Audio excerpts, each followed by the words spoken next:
You know, you're going to see it on the channel. I didn't want to release it. I was going to put it out on Thursday, but then it's like, I'm not going to put it out. I interviewed Roy Lee, one of my personal heroes. And Roy Lee told me something really interesting. Like, I've talked to him about trying to, get something going. And I never understood. I was like, what do you, I mean, I know his taste, but I said, what do you look for, man? Like, what is it with all the diversity of project? I mean, sometimes he goes after IP and gets Minecraft and gets Warhammer and gets the Lego movie and all that.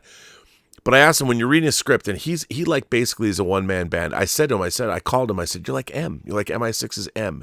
You have all these agents out in the field, but you're the intelligence. You get all the intelligence in, and you're making the decisions. He's like a maverick from the 30s, man. He makes movies from the gut. If he likes it, he's going to go make it. He knows what he likes. But I asked him, I go, what is it about scripts? What is it that most attracts you? And he said something really interesting, and I totally got it.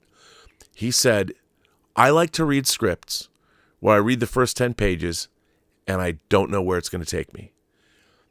And I really understood what he meant, because, look, you read a thriller, an erotic thriller, a crime thriller, and you meet the protagonist. You already know how it's going to end. You already know. I mean, sometimes you'll get it to Live and Die in L.A. and Richard Chance will get shot in the face and it'll be different. But for the most part, you know how it's going to end. You know how a superhero story is going to end. The villains are going to be defeated. Unless you know it's going to be a two-parter and Thanos will snap his fingers in the end. But you know.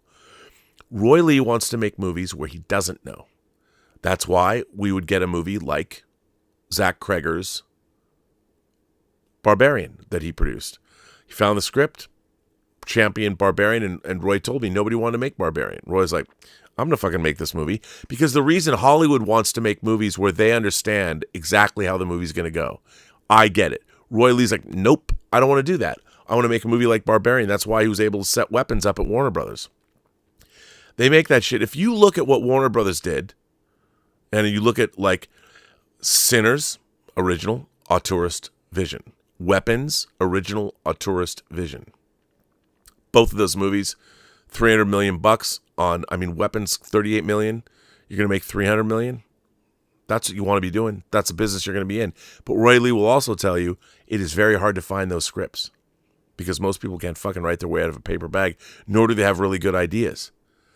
It's not really, there's a lot of great stuff going on, but even A24 is becoming a parody of itself. No shade on A24. I'd love to make an A24 movie, but A24 is getting far up its own ass, and they got to step up their game. But Roy Lee, in 1 year, he gives us Companion, which is part of the Zach Kreger Mafia. That film is dope. If you haven't seen Companion, watch it. It's a lot of fun. You don't know where it's going to go. It plays out really, really well. And if you have managed to avoid what it's about, don't read about it. Don't go in cold. Do yourself a favor.